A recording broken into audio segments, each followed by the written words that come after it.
अस्सलाम वालेकुम, मैं डॉक्टर इमरान ज़िया एक बार फिर आपके साथ। आज की वीडियो में हम देखेंगे कि जो कॉमनली समझा जाता है कि वाइटनिंग और ब्लीचिंग एक ही प्रोसेस है, ऐसा नहीं है।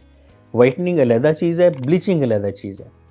दांतों के ऊपर जमे हुए जो एक्सटर्नल स्टेन्स हैं, जो कि कॉफ़ी, चाय, सिगरेट, पान, इस किस्म के जो कार्बोनेटेड ड्रिंक से जो जमने वाले दाग हैं, उसको हम स्केलिंग एंड पॉलिशिंग से दूर कर देते हैं।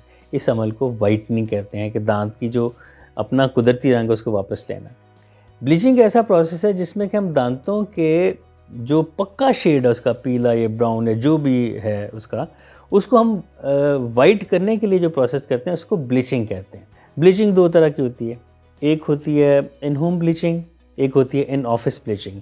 इन होम ब्लीचिंग में हम ये करते हैं कि पेशेंट के दांतों की स्केलिंग एंड पॉलिशिंग करके उसको हम एक किट दे देते हैं जिसमें सिलिकॉन के उसके दांतों का एक ट्रे बनती है। उस ट्रे में वो जो ब्लीचिंग जेल है वो लोड करके दांतों पे लगा लिया जाता है 1 घंटे के लिए, 2 घंटे के लिए, कुछ डिपेंड करता है कि वो उसका पीलापन कितना है। एक होती है ऑफिस ब्लीचिंग जो कि हम क्लिनिक पे चेयर साइड पे करते हैं अपने पास ही। ये 15 मिनट, आधे घंटे, पौने घंटे या 1 घंटे पे मुहित हो सकती है। ब्लीचिंग आमतौर पे 2 किस्म के केमिकल से की जाती है, हाइड्रोजन पेरोक्साइड या सोडियम परबोरेट। इनकी एक मखसूस इनकी कंसंट्रेशन हम दांतों पे लगाते हैं जिससे कि दांत वाइट हो जाते हैं। ब्लीचिंग के फ़ायदे क्या हैं?